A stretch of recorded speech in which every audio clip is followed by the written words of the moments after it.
Esse é o nosso canal Virada na Consciência. Eu sou o Ricardo Ferreira e já de antemão quero convidar você que ainda não é inscrito em nosso canal, inscreva-se, compartilhe, já chega logo dando horug no like logo, ok? Que é de extrema importância para que o YouTube entenda a relevância e comece a espalhar cada vez mais nossos vídeos para mais pessoas, amém?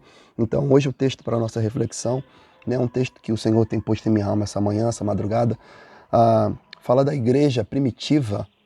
E eu quero falar sobre os 5 fundamentos da igreja primitiva. E o texto base ele se encontra em Atos, capítulo 2, versículo 42 até o 47, diz assim o Santo Livro. E perseveravam na doutrina dos apóstolos e na comunhão, grava esses 5 fundamentos.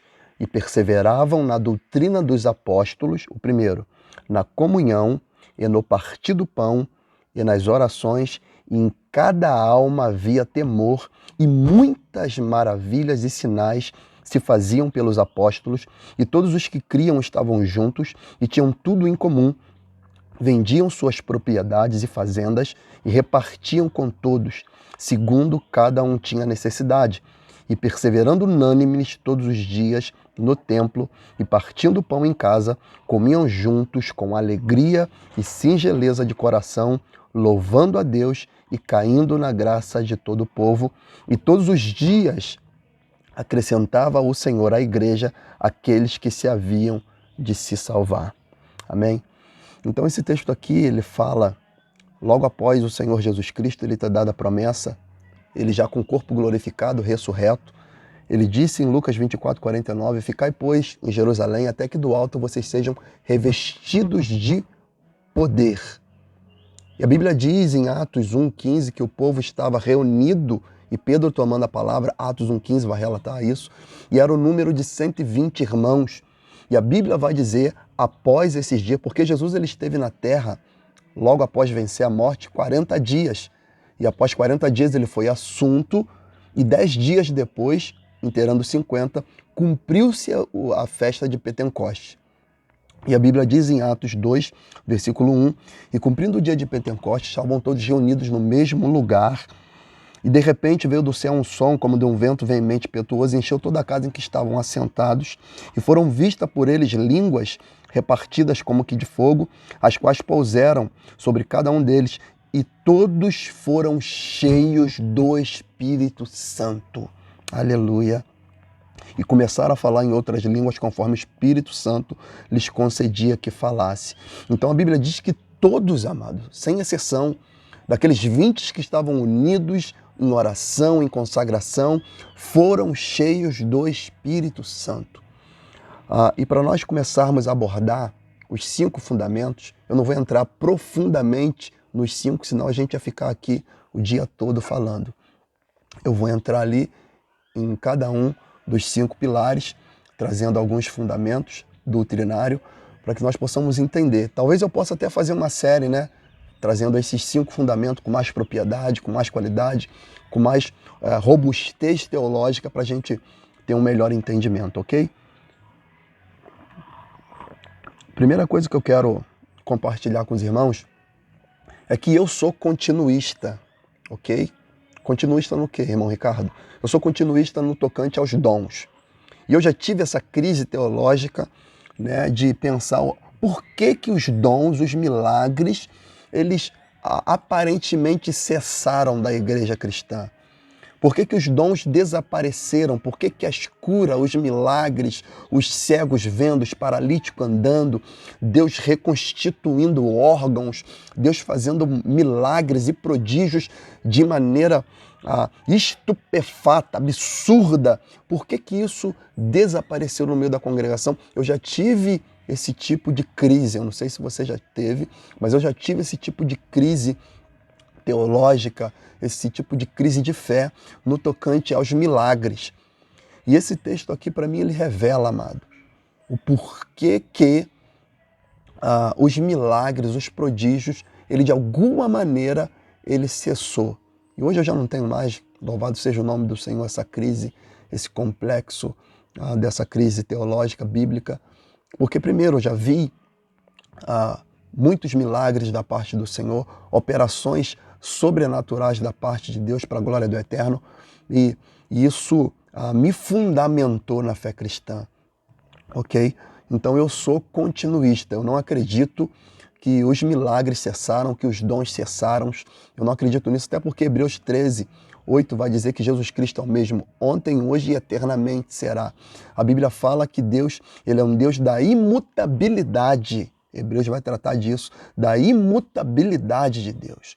Então Deus é um Deus imutável, ele não muda, ele é o mesmo que trabalhou no passado, é o mesmo que trabalha no presente, é o mesmo que trabalha no futuro. Ele é o mesmo e não mudou. Então eu acredito piamente na continuação dos milagres e dos dons. Então o que mudou, irmão Ricardo? O que mudou foi a igreja brasileira. O que mudou foi a igreja global no tocante à sua forma de viver. Porque a igreja primitiva, o evangelho de Cristo, amado, ele não é uma religião. O Evangelho de Cristo, ele é um estilo de vida. É uma cultura, mas é uma cultura celestial, uma cultura divina. É uma cultura oriunda de Deus para a terra, para os seres humanos, amado. Então, a partir do momento que o homem faz essa ruptura com os ensinamentos de Deus e fragmenta o seu estilo de vida com aquilo que aprende, logicamente, a ação de Deus, não por ele, mas por nós, ela acaba sendo extinguida. E a Bíblia fala para a gente não extinguir o Espírito Santo. E como que a gente extingue o Espírito Santo? A gente extingue o Espírito Santo pecando contra o próprio. Então é isso que acontece. Então a Bíblia diz que eles perseveravam, amado. Eles perseveravam na doutrina dos apóstolos. E hoje nós vemos uma igreja que ela não quer se fundamentar na doutrina dos apóstolos, que era a doutrina de Cristo, e eles pegaram a doutrina de Cristo e passaram para a igreja de maneira fiel, de maneira bíblica, de maneira teológica, sem tirar nem pôr e nem tampouco acrescentar. Hoje nós vivemos uma igreja que ela acrescenta, ela tira, ela põe, ela fragmenta a doutrina de Cristo. E isso tem causado um arrefecimento do mover do Espírito Santo de Deus no meio da igreja. Mas a Bíblia diz que eles perseveravam, amado, na doutrina dos apóstolos. Então, não é que eles começaram e pararam, não. Eles perseveraram no ensino que aprenderam. Jesus Cristo, ele disse para que a gente vá, batize em nome do Pai, do Filho e do Espírito Santo, ensinando a guardar todos os ensinamentos. Então nós temos que guardar, obedecer e perseverar em obedecer os ensinamentos de Cristo, a doutrina dos apóstolos. Então, o que eu vejo é que não há uma perseverança, amados, nos ensinos de Cristo. As pessoas até ingressam na caminhada cristã, até ingressam na fé, mas depois elas vão diminuindo o ritmo, vão arrefecendo, não vão perseverando. 1 Coríntios 15:58 vai dizer: irmãos, sede firme, constante, sempre abundante na obra do Senhor, porque o vosso trabalho não é vão no Senhor. Provérbios 4, versículo 2 vai dizer assim: pois dou-vos boa doutrina, não deixes a minha lei. Então Salomão, escrevendo o livro de Provérbios, ele diz: pois vos dou-vos boa doutrina, uma doutrina sadia, uma doutrina bíblica, uma doutrina saudável, uma doutrina cristã, pura. E ele fala: não deixes a minha lei. O que ele quer dizer? Persevere nessa boa doutrina. Então, amado, o que eu entendo é isso. É que não há uma perseverança em obedecer os mandamentos de Cristo. Eu vou dar aqui uma sucessão de textos, amados. Então, você que tem tempo, eu sempre digo isso, pegue papel, pegue caneta, pegue um caderno que seja e vai anotando os textos, porque eu sempre digo e vou sempre dizer, não importa o que eu digo, o que eu penso, o que importa é o que está escrito, amado, amém? O que importa é o que está escrito aqui, no Santo Livro de Deus, amém? Então, o que importa é o que está escrito na Bíblia. Certa feita, Paulo estava pregando em Bereia, e a Bíblia diz que os bereanos eram os mais excelentes entre os irmãos, porque eles examinavam o que Paulo estava pregando. Paulo, ok? Paulo. Não era ninguém mais, ninguém menos que o próprio apóstolo Paulo. E os bereanos ratificavam o que Paulo pregava. Então é importante nós perseverarmos, amado, na doutrina dos apóstolos, na doutrina de Cristo, no evangelho glorioso do nosso Senhor e Salvador Jesus Cristo. Por quê? Porque a doutrina ela tem um destino. A doutrina ela tem um fundamento. A doutrina não é um fim em si mesma, ela tem um destino. 2 Timóteo 3,16 em diante vai dizer: toda a escritura divinamente inspirada e proveitosa para ensinar ao destino, para redarguir, para corrigir, para instruir em justiça, para que o homem de Deus seja perfeito e perfeitamente instruído para toda boa obra. Então, o fim da doutrina, do ensino, é o quê? Redarguir o homem, ensinar o homem, corrigir o homem, instruir um homem na justiça santa, bíblica, para que ele seja perfeito e perfeitamente instruído para toda boa obra. Então é necessário, amado, perseverarmos na doutrina. Os Gálatas, Paulo foi lá, pregou, discipulou, ensinou, fundamentou a igreja e partiu.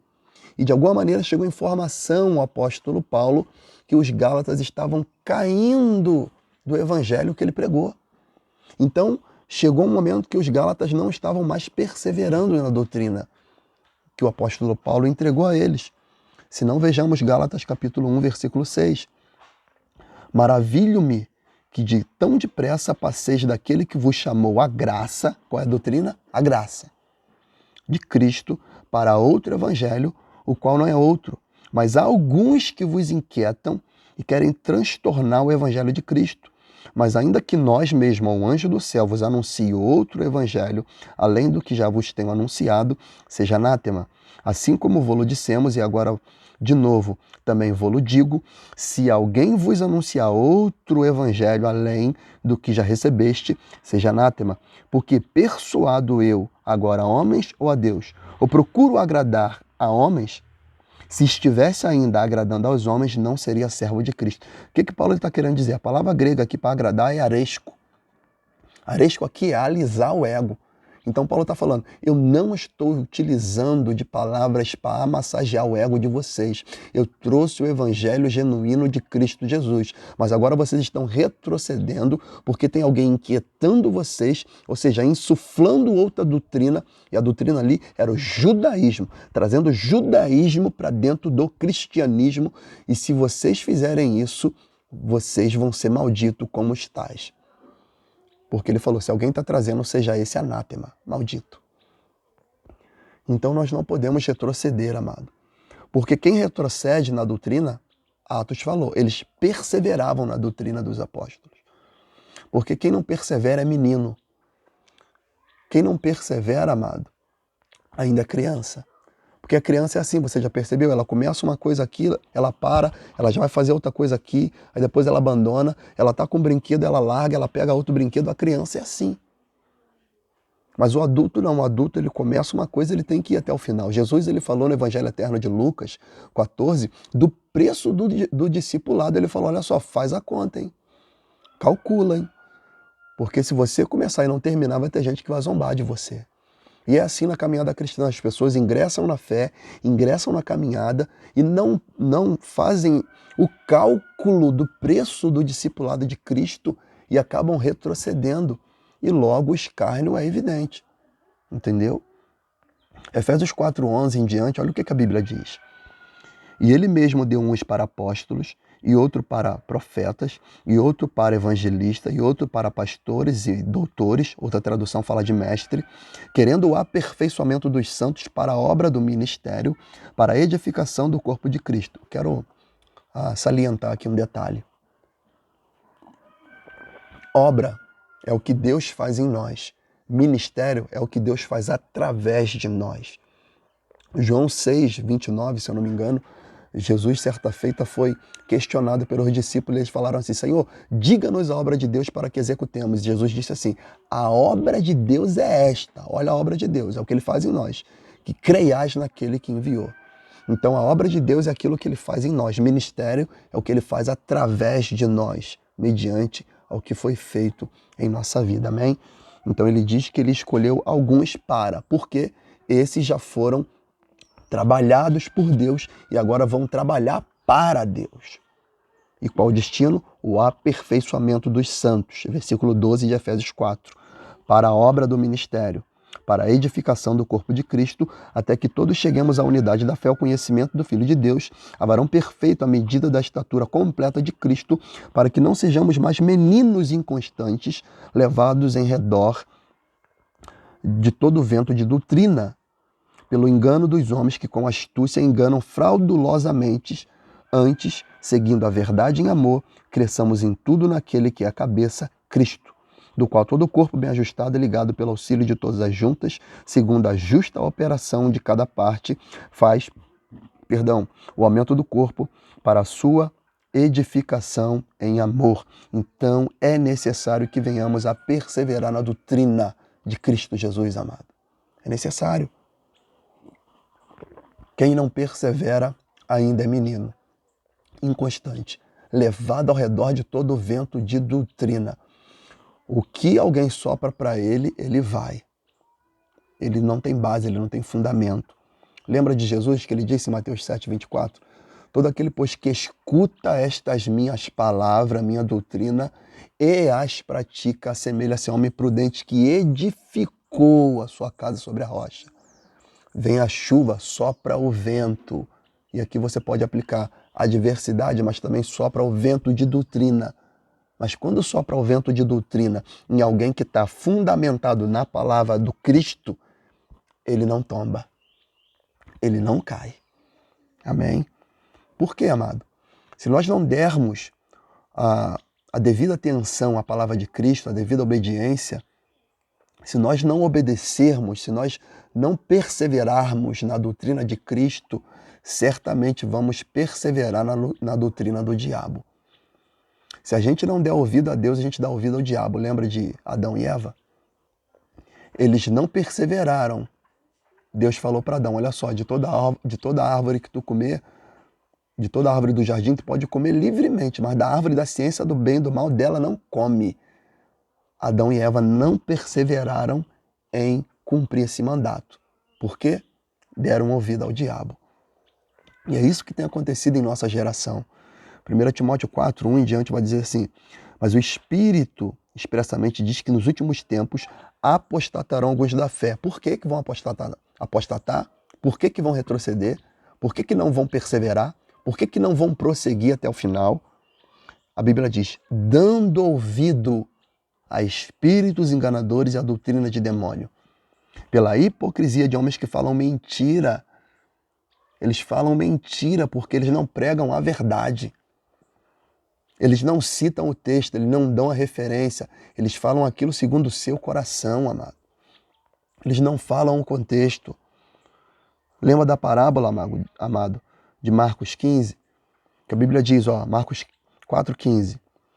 E aos que estão junto ao caminho são aqueles em que a palavra é semeada, mas tendo eles ouvido, vem logo Satanás e tira a palavra que foi semeada no coração deles.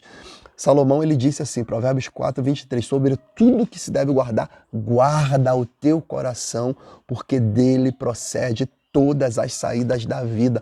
Quando a palavra de Cristo é semeada em nosso coração, nós devemos proteger como um tesouro, amado. Porque o diabo, ele quer roubar, o diabo, ele é ladrão. Ele não pede, o diabo, ele é ladrão. Se você não proteger o tesouro que foi lhe concedido, ele vai roubar. Ele vai soprar outras palavras para que você fique duvidoso. 1 Timóteo 4,13 em diante. Persiste em ler, Paulo ensinando ao jovem Timóteo, persiste em ler, exortar e ensinar até que eu vá. Versículo 15. Medita estas coisas, ocupa-te nela, para que o teu aproveitamento seja manifesto a todos. Tem cuidado de ti mesmo e da doutrina. Persevera nestas coisas, porque fazendo-te isto, te salvarás tanto a ti mesmo como os que te ouvem. Ou seja, a doutrina, ela é uma ampulheta de salvação para mim, que persevero, que persisto, que prossigo, que pratico, sobretudo, e para aqueles que me ouvem, para aqueles que obedecem aquilo que lhe é instruído. 2 João 1, 9 e 10 vai dizer assim: todo aquele que prevarica e não persevera na doutrina de Cristo não tem a Deus. Quem persevera na doutrina de Cristo, esse tanto tem o Pai como o Filho, e se alguém vem ter conosco e não traz estas doutrinas, não recebais em casa nem tampouco saudeis. Olha a seriedade que o apóstolo João ele trata a sã doutrina. Ele fala, se alguém vem ter convosco que não traz essas sã doutrinas, as doutrinas salvíficas, as doutrinas santas, piedosas, verdadeiras, genuínas, ele fala, não saude nem receba em casa. Porque ele não tem a Deus, nem tampouco o Filho. Ele não tem a Cristo. Ele não tem a Deus. Então nós devemos perseverar na doutrina, amado, que nos foi ensinada. Na doutrina de Cristo. Ok? A Bíblia diz, amado, aquele que perseverar até o fim, esse será salvo. Então há uma bem-aventurança para o perseverante. Hebreus 10 diz que Deus não se agrada daqueles que retrocedem. A Bíblia diz que a alma do Senhor não tem prazer naquele que retrocede. Então o primeiro fundamento da igreja primitiva, a perseverança na doutrina dos apóstolos, que é a doutrina de Cristo, ok? E perseveravam na doutrina dos apóstolos e na comunhão. Isso aqui é poderosíssimo, amado. A cruz, amado, é uma ação relacional entre Deus e o homem para com o próprio homem. A cruz é um ato relacional, amado. A cruz, ela faz a aproximação novamente do homem e Deus e do homem para com o próprio homem. Lembra de Adão e Eva?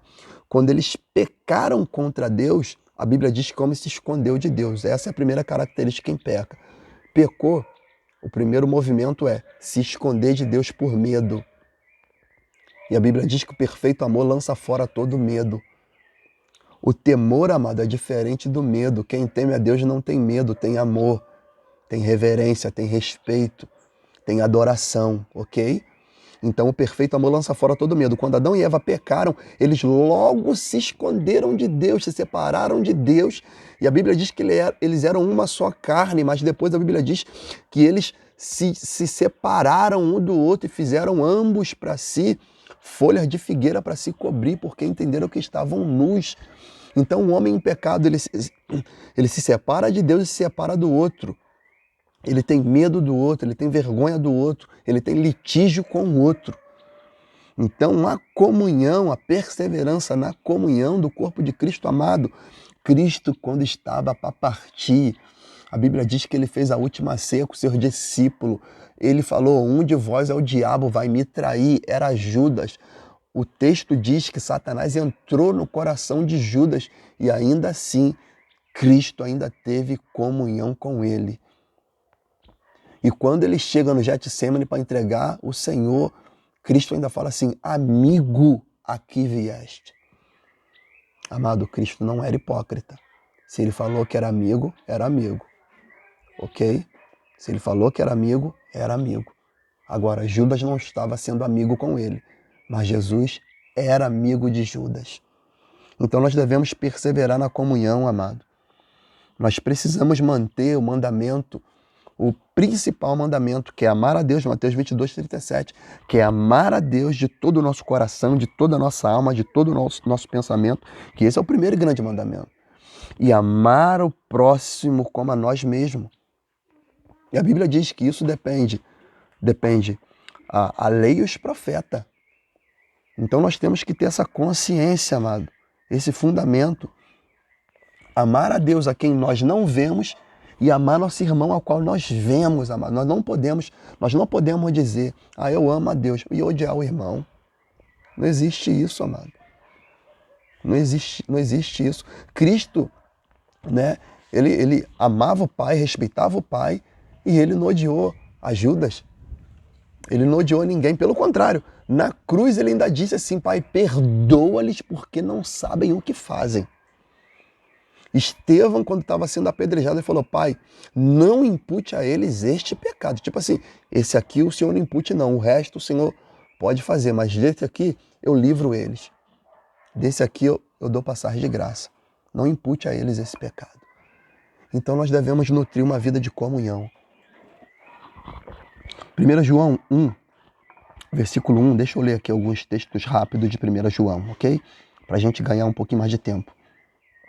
O que era desde o princípio, o que vimos e com os nossos olhos o temos contemplado, e as nossas mãos tocaram a palavra da vida. Ele tá falando, o apóstolo João.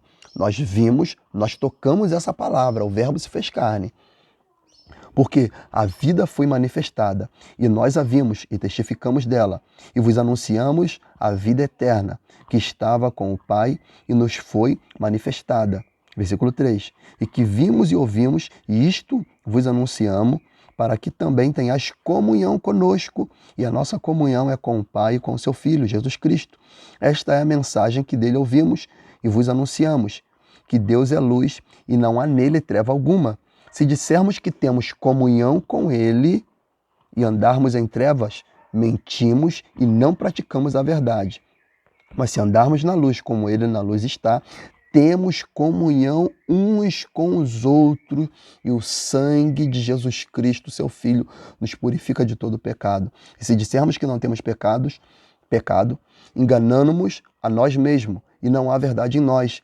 E se confessarmos nossos pecados, ele é fiel e justo para perdoar os pecados e nos purificar de toda injustiça. Se dissermos que não pecamos, fazemos-no mentiroso, e a sua palavra não está em nós, amado. Então, se andarmos na luz como na luz ele está, temos comunhão com os outros, amado. Então não tem essa conversa de que eu falo com um irmão e não falo com outro irmão. Eu amo mais um irmão e amo menos outro irmão. Nós temos comunhão, temos vínculo. Quem persevera na doutrina, persevera na comunhão também. Hebreus fala para a gente não abandonar o costume de congregar como é de alguns. Comunhão, vida relacional, ok? Gálatas 6, 9 e 10 vai dizer assim: não cessamos de fazer o bem, porque a seu tempo ceifaremos, se não houvermos desfalecido. Então, enquanto temos tempo, façamos o bem a todos, mas principalmente aos domésticos da fé. Salmo 133, 1 vai falar: ó, quão bom e quão suave é que os irmãos vivam em união. Filipenses 2, 1 em diante vai dizer: porquanto se há algum conforto em Cristo, e se há alguma consolação de amor, e se há alguma comunhão no Espírito, e se há alguns entraves de afeto e compaixão, completei o meu gozo para que sintais o mesmo, tendo o mesmo amor, o mesmo ânimo, sentindo uma mesma coisa. Colossenses 3, 12 em diante vai dizer: revesti-vos, pois, como eleitos de Deus, santos e amados, de entranhas de misericórdia. Entranhas de misericórdia, sabe o que ele está falando aqui? Entrelaçar as vísceras, ou seja, o mesmo sangue que passa em mim, passa em você. Ok? Porque é o sangue de Cristo que nos purifica de todo pecado. A mesma coisa que alimenta a mim, alimenta a você. Por isso que o apóstolo Paulo está falando de entranhas de misericórdia, de benignidade, de humildade, mansidão, longanimidade, suportando-vos uns aos outros, perdoando-vos uns aos outros. E se alguém tiver queixa contra o outro, assim como Cristo vos perdoou, assim fazei vós também. Suportando um ao outro aqui, amado, não significa aquela coisa de tolerar, não. O suportar, o grego está dando aqui, é dar suporte ao outro irmão para ele continuar na caminhada. Não é tolerar a pessoa é chata, eu tolero porque eu sou cristão. Não é isso que a Bíblia quer dizer. A Bíblia está falando de dar suporte ao outro para que o outro continue a caminhada. Amém? E sobre tudo isso, revesti-vos de amor, que é o vínculo da perfeição, e a paz de Deus, para a qual também fostes chamados, em um corpo domine em vosso coração, e sede agradecidos. A palavra de Cristo habite em vós abundantemente, em toda a sabedoria, ensinando-vos e admoestando-vos uns aos outros, com salmos, hinos, cânticos espirituais, cantando ao Senhor, com graça em vosso coração. Evangelho de João 13,35, a Bíblia diz: nisto todos conhecerão que são meus discípulos, se vos amardes uns aos outros. Então o fundamento, amado, da comunhão é o amor. A Bíblia diz que o amor tudo crê, tudo espera, tudo suporta, não suspeita mal, não busca os seus próprios interesses, amado. Amém? Então que nós venhamos a ter, amado, perseverança na comunhão. Que venhamos a ter resistência e dar suporte para aqueles que ainda não têm, para que eles possam prosseguir e avançar. O terceiro pilar, eles perseveravam na doutrina dos apóstolos, na comunhão e no partir do pão. Partir o pão aqui, amado, significa solidariedade, generosidade, hospitalidade, reciprocidade, empatia, amado. Isso é partir o pão. O que é partir o pão? 1 João 3,16 em diante. E conhecemos o amor nisto, que ele deu a sua vida por nós e nós devemos dar a vida pelos irmãos. Quem, pois, tiver bens no mundo e vendo o seu irmão necessitado e lhe cerrar o coração, como estará nele o amor de Deus?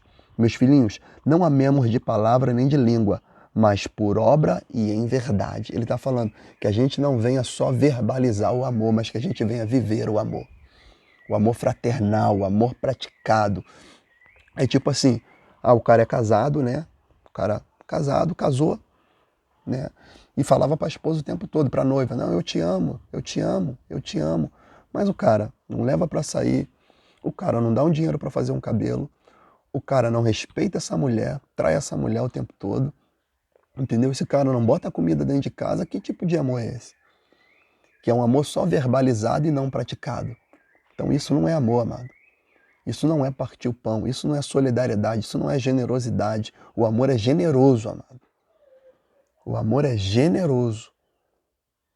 Malaquias, quando diz que Deus aborrece o divórcio, você vai ver que ele está falando dos sacerdotes do povo de Deus que não tinham o Senhor por primazia. Ele dá o exemplo do casamento. E no que vocês roubam a Deus? No dízimo, na oferta. Mas Deus não queria o dinheiro, amado. Deus queria o coração. Deus queria a obediência. Deus não precisava. Deus queria que eles pensassem nos outros que trabalhavam no templo e não tinham propriedade, nem bens, nem função. Eles só trabalhavam no templo e os irmãos estavam esquecendo os outros irmãos e já não estavam mais contribuindo para a sustentabilidade dos outros. Isso quer dizer o quê? Se eu sou infiel no meu casamento, eu sou infiel em qualquer outra instância, amado. Ok? Eles eram perseverantes no partir do pão. Eles eram hospitaleiros. 1 Pedro 4,8 vai falar, mas sobretudo tende ardente amor uns para com os outros, porque o amor cobrirá uma multidão de pecados, sendo hospitaleiros uns para com os outros sem murmuração. Romanos 12, vamos ler esse texto aqui. Esse texto aqui é grande, mas é necessário, amém? Romanos 12, 6 em diante vai falar, temos diferentes dons de acordo com a graça que nos foi dada. Se alguém tem o dom de profetizar, use-o na proporção da sua fé. E se o teu dom é servir, sirva. Se é ensinar, ensina. Se é encorajar, haja como encorajador. O que contribui, coopere com generosidade. Se é exercer liderança, que ministre com zelo. Se é demonstrar misericórdia, que realize com alegria. O amor seja sem qualquer fingimento. Odiai sim o mal e apegai-vos ao bem. Amai-vos dedicadamente uns aos outros com o amor fraternal, amor praticado, né? Preferindo dar honra às outras pessoas mais do que a si próprio. Olha isso. Não sejais descuidados do zelo, sede fervorosos no espírito, servi ao Senhor, alegrai-vos na esperança, sede pacientes na tribulação, perseverai na oração, cooperai com os santos nas suas necessidades, praticai a hospitalidade, abençoai os que vos perseguem, abençoai e não amaldiçoeis. Alegrai-vos com os que se alegram, chorais com os que planteiam. Vivei em concórdia entre vós, e não sejais arrogantes, mas adotai um comportamento humilde para com todos. Não sejais sábio aos vossos próprios olhos, a ninguém devolvei mal por mal. Procurai proceder corretamente diante de todas as pessoas, empreendei todos os esforços para viver em paz com todos. Amados, jamais procurei vingar-vos a vós mesmo, mas entregai a ira a Deus, pois está escrito, minha é a vingança, eu retribuirei, declarou o Senhor. Ao contrário, se teu inimigo tiver fome, faça o quê? Dá-lhe de comer. Se tiver sede, dá-lhe de beber. Porquanto, agindo assim, amontoarás brasas vivas sobre a cabeça dele, e jamais te entregares E jamais se entregueis ao mal como vencido, mas vence o mal com o bem, amado. Ele está falando, não se deixe ser dominado pelo mal, pela ira, pelo ódio, pela retribuição por aquilo que lhe foi feito. Não. Vença o mal com o bem, amado. Com o bem. Com o bem. Jesus ele jamais retribuiu o mal a ninguém, ele retribuiu o bem. 1 Coríntios, capítulo 8, falando aqui de repartir o pão, amado. De partilha, de generosidade, de comunhão, relação, de mesa. Diz assim, 2 Coríntios 8, versículo 1. Agora, irmãos, desejo que tenhais pleno conhecimento da graça que Deus concedeu às igrejas da Macedônia. No meio da mais severa tribulação, a grande alegria e extrema pobreza deles transbordaram em rica generosidade, porquanto posso dar testemunho de que contribuíram de livre vontade na medida de seus bens, até mesmo acima disso, pois nos solicitaram com muita insistência o privilégio de participar da assistência em favor dos santos, e não simplesmente fizeram o que esperávamos, mas primeiramente deram a si mesmo ao Senhor e a nós pela vontade de Deus. Entretanto, versículo 13, entretanto, nosso desejo é que os outros sejam aliviados enquanto sejais sobrecarregados, mas que haja justo equilíbrio. Deus ele está falando que não haja injustiça na generosidade, mas que haja equilíbrio e que cada um compartilhe conforme propôs o seu coração. E a Bíblia diz que eles falaram que aquilo era um privilégio, amado, de participar da assistência aos santos. Eu aconselho você a ler 2 Coríntios capítulo 8 todo e 2 Coríntios capítulo 9 todo. 2 Coríntios 9, 7 vai dizer ainda assim, ó, cada pessoa coopere conforme tiver proposto em seu coração, não com pesar ou com constrangimento, pois Deus ama o doador que contribui com alegria. Então, amado, não tem essa de no meio do culto ficar forçando as pessoas a ofertar, a dizimar, não. O Espírito Santo convence, o Espírito Santo revela, o Espírito Santo mostra a necessidade, o Espírito Santo mostra à pessoa a necessidade de participar. Então eles perseveravam no partir do pão. E a Bíblia diz que eles também perseveravam nas orações, é o quarto pilar, e eu já estou quase partindo para o último. Perseverar na oração. Nós precisamos entender a necessidade da oração, amado. A reunião de oração, na maioria das igrejas, ela é as moscas, por assim dizer. Ela é, amado, rechaçada, abandonada, vilipendiada, deixada de lado. As pessoas têm amor ao culto dominical, mas não têm amor ao culto congregacional de oração, amado. Jesus ele ensinou em Lucas 18 o dever de orar sempre, nunca desfalecer. Então nós temos um dever de perseverar na oração. 1 Tessalonicenses 5,17 diz, orai sem cessar. Efésios 6,18 diz assim ainda assim, ó, orando em todo tempo, com toda oração e súplica no Espírito, e vigiando nisso com toda perseverança. Mano. Vigiando nisso com toda perseverança e súplica por todos os santos. Então nós devemos perseverar, nós devemos permanecer na oração. 1 Timóteo 2,8 vai falar, quero pois que os homens orem em todo lugar, levantando mãos santas, sem ira e nem contenda. Nós temos o dever de orar em qualquer lugar, amado. Perseverança na oração. Mateus 21, 22 vai falar, tudo que pedirdes na oração, crendo, recebereis. Nós devemos perseverar na oração. Lembra de Jesus no Getsemane, amado? Que a Bíblia diz, Mateus 26, 38 em diante, ele fala que a alma dele está angustiada até a morte. Ele fala para o discípulo, só fica aqui, né? Fique aqui e vigia comigo. E a Bíblia diz que ele foi adiante e orou. Ele orou. E a Bíblia diz que ele suou sangue, pedindo ao Pai que, se possível, afastasse dele aquele cálice. Quando ele volta, o que acontece? Ele encontra os discípulos dormindo. Ele diz, nem uma hora pudeste velar comigo? Olha só, Vigiai e orai para que não entreis em tentação, porque na verdade o espírito está pronto, mas a carne está fraca. Muita gente interpreta esse texto de maneira equivocada, dizendo que a carne é fraca por causa do pecado.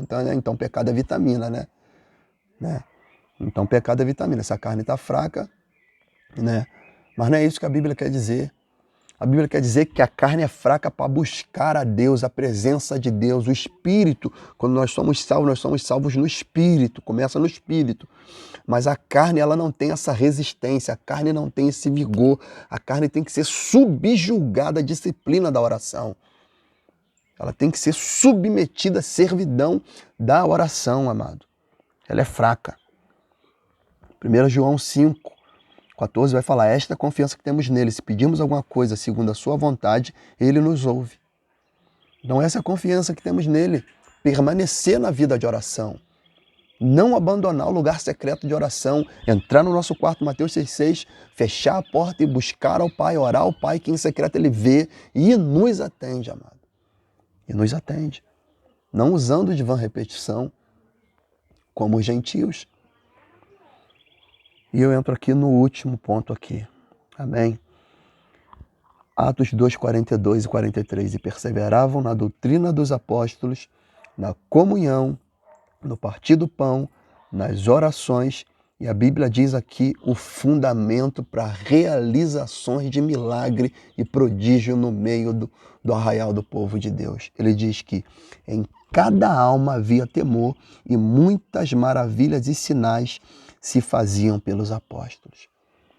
Então note que as maravilhas e os sinais, os milagres, os prodígios, só vinha depois que havia perseverança na palavra, perseverança na comunhão, perseverança no partir do pão, perseverança na oração e temor em cada alma. E aí os milagres aconteciam, amado. A igreja brasileira precisa voltar ao temor de Deus, amado. A igreja brasileira precisa voltar à reverência ao Santo dos Santos. A igreja brasileira precisa entender de que a gente está na terra e Deus está no céu.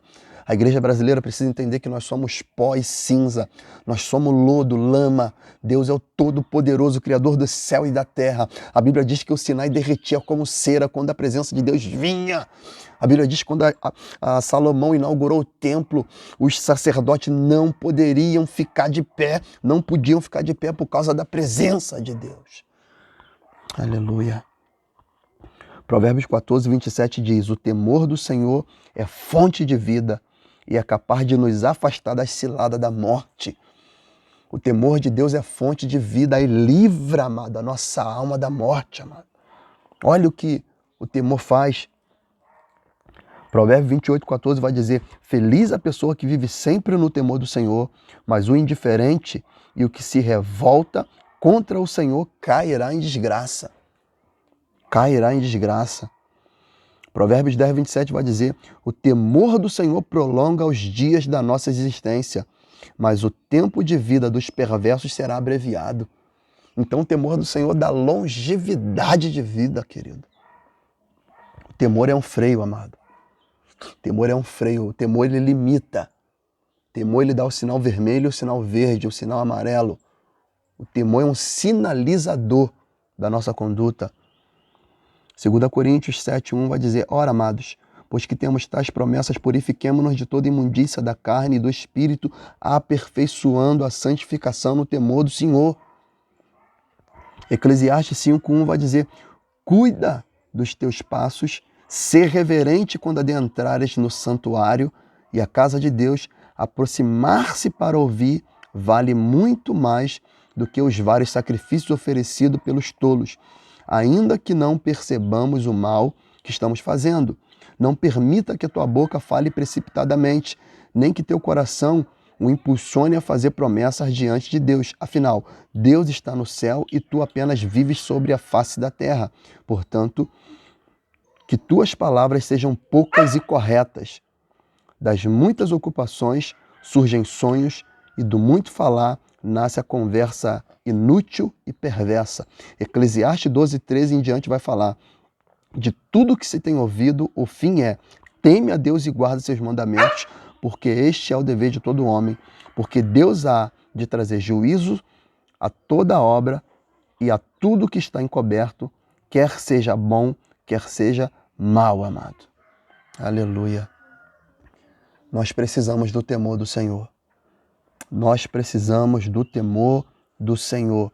A Bíblia diz que quando Ananias e Safira foram diante dos apóstolos, porque via todo mundo contribuindo, partilhando, e ali fizeram algo que não deveria para fazer, eles caíram. Eu quero ler esse texto aqui para a gente terminar já já.